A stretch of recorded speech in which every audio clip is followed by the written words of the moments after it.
Assalamualaikum warahmatullahi wabarakatuh. Perkenalkan, nama saya Zulfa Nur Faiko. Di sini saya akan mendemonstrasikan bagaimana pemberian tindakan fisioterapi dada. Nah, fisioterapi dada ini memiliki tujuan untuk membantu mengeluarkan sikrit dari paru-paru atau dada pasien. Nah, ada 3 jenis rangkaian yang dilakukan pada tindakan fisioterapi dada, yaitu pertama, postural drainase, pengaturan posisi tertentu untuk membantu mengeluarkan sikrit dari paru-paru. Nah, kemudian rangkaian tindakan yang kedua adalah clapping, yaitu perkusi untuk mendorong mukus keluar dari bronkus. Kemudian rangkaian tindakan fisioterapi yang ketiga atau yang terakhir adalah vibrasi. Kemudian setelah ketiga tindakan itu dilakukan, dilanjutkan dengan batuk efektif. Nah, fisioterapi dada ini biasanya dilakukan ketika ada indikasi tirah baring yang lama atau ronhi positif dan juga atelektasi. Nah, adapun alat dan bahan di sini yang pertama ada stetoskop, kemudian ada perlak atau handuk, kemudian di sini ada handscoon, kemudian ada tisu, dan kemudian ada tempat nantinya untuk menampung sikrit yang keluar setelah dilakukan tindakan batuk efektif. Nah, kemudian ada air minum hangat yang nantinya digunakan sebelum pasien batuk efektif. Nah, Assalamualaikum Bu, selamat pagi.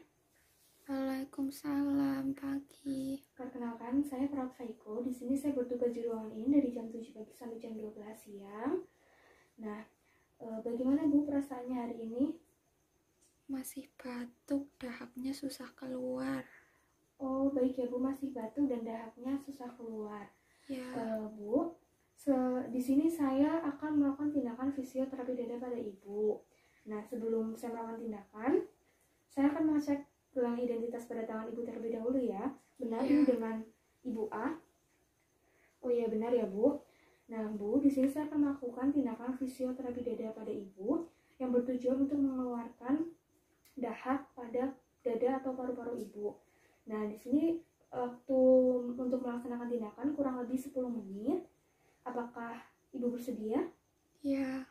Nah, baik, karena Ibu bersedia, maka kita akan memulai tindakan ya Bu. Ya. Nah, sebelum saya memulai tindakan, saya akan menutup privasi klien dulu dengan menutup tirai. Nah, kemudian setelah saya menutup tirai, di sini saya sudah mencuci tangan, kemudian saya akan menggunakan handscoon.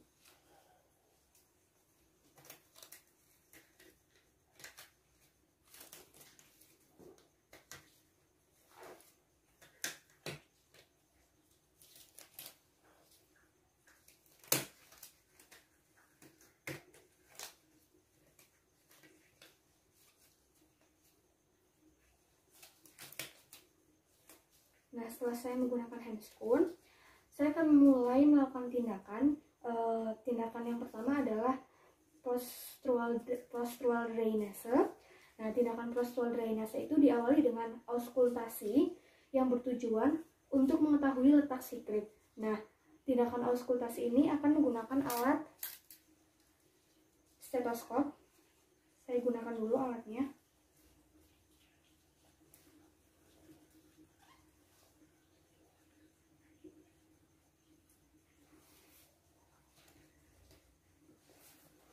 Nah, kemudian setelah saya menggunakan stetoskop, saya akan memulai tindakan postural drainase auskultasi pada paru-paru bagian atas pasien.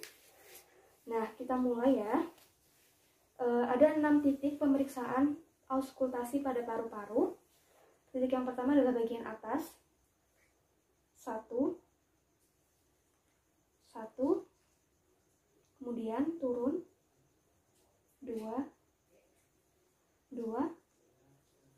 kemudian turun lagi pada bagian mamai, 3, kemudian pada bagian 4, bagian samping, dan pada bagian bawah mamai 4, 5, kemudian di bagian selanjutnya mamai sebelah kiri 4 dan 5. Kemudian pada bagian yang keenam adalah pada bagian samping 6 dan juga 6. Nah, setelah pemeriksaan auskultasi pada bagian paru-paru, kita mendapati bahwa lokasi sikrit terdapat pada bronkus apikal anterior kanan dan kiri atas pasien.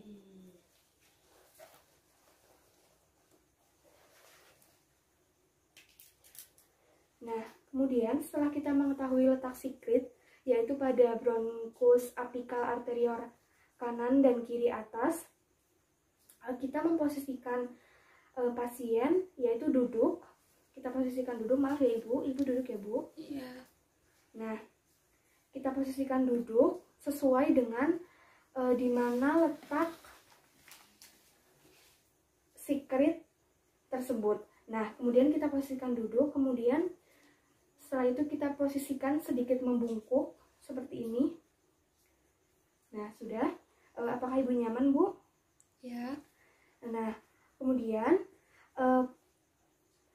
postural drainase ini dilakukan selama 10-15 menit pada posisi ini.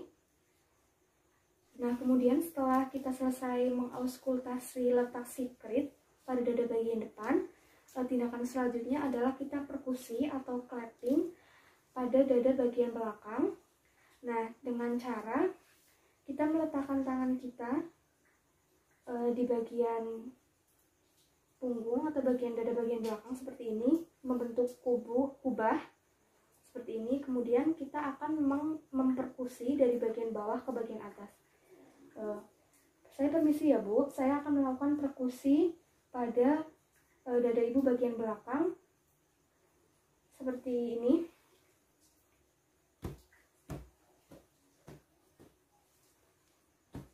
Sebanyak 8 kali atau sekitar 1 menit.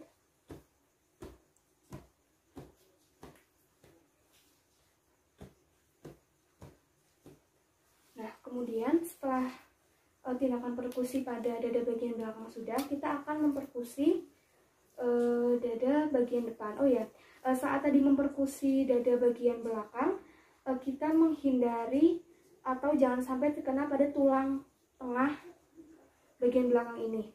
Jadi tidak terkena tulang tengah ini seperti ini tadi. Sebanyak 8 kali atau sekitar 1 menit.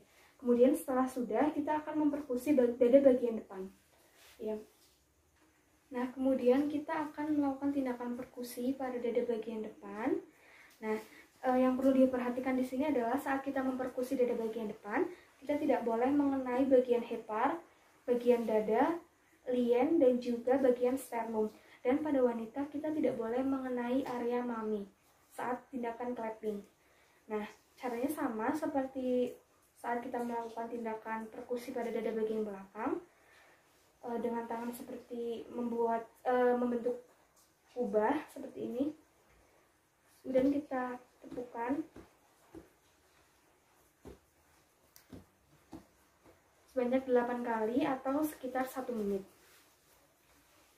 Nah, Bu, saya akan melakukan gerakan vibrasi atau menggetarkan nanti pada saat Ibu ekspirasi ya Bu. Jadi Ibu menarik nafas terlebih dahulu dengan hidung, kemudian Ibu mengeluarkan secara perlahan dari mulut dengan bentuk mulut yang kecil ya Bu, seperti Ibu bersiul.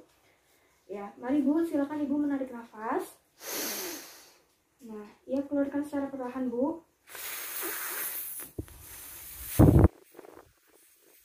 Nah, ya baik, sudah. Tindakan ini juga dilakukan sebanyak 2 kali pada bagian kanan dan kiri. Nah, setelah kita selesai melakukan tindakan vibrasi, kemudian kita akan mengajarkan batuk efektif kepada klien. Setelah tadi sudah dilakukan tindakan vibrasi, selanjutnya adalah batuk efektif ya Bu. Di sini saya akan mengajarkan bagaimana caranya untuk batuk efektif. Nah, sebelum tindakan batuk efektif, saya pasang perlak terlebih dahulu ya Bu. Ya. Nah, permisi, saya pasang perlak Bu. Nah, Setelah itu ibu bisa meminum air hangat terlebih dahulu. Ini tujuannya agar supaya dahak ibu itu nanti akan lebih mudah untuk keluar. Ya, silakan diminum dulu ya Bu. Ya. Nah, sudah. Nah, saya akan memberitahu cara untuk ibu batuk efektif. Nah, batuk efektif itu dilakukan dengan pernafasan diafragma ya Bu, sebanyak 2 kali. Nah, caranya adalah tangan ibu memegang bagian dada dan bagian perut. Kemudian pernafasan diafragma yang pertama adalah ibu menarik nafas, kemudian ibu hembuskan atau ibu keluarkan lewat mulut secara perlahan. Nah, kalau sudah, kemudian pernafasan diafragma yang kedua adalah ibu menarik nafas, kemudian ibu menahan nafas selama kurang lebih 3 detik ya Bu ya. Nah, setelah ibu menahan nafas selama 3 detik, kemudian ibu batukan secara keras ya Bu. Kemudian ini silakan ibu boleh pegang ini agar nanti saat ibu batuk dahak ibu bisa dikeluarkan di sini ya Bu.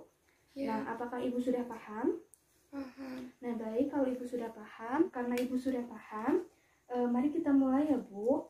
Silakan ibu memposisikan tangan ibu di bagian dada dan bagian perut.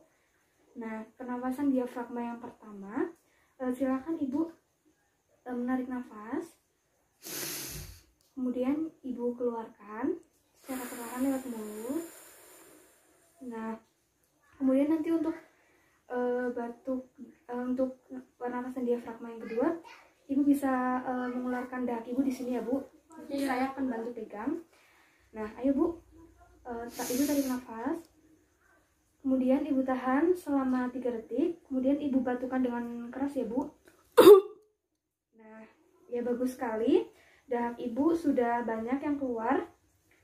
Nah, ini Bu, ini tisunya, silakan dibersihkan.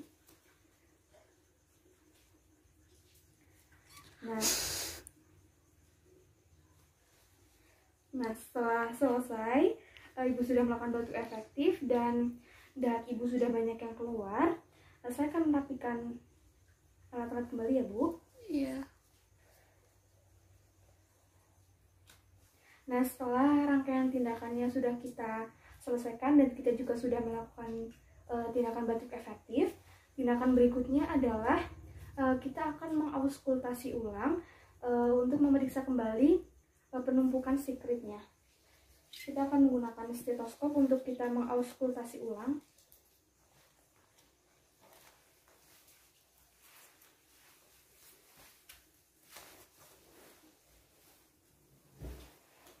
Nah, kita auskultasi ulang pada 6 bagian.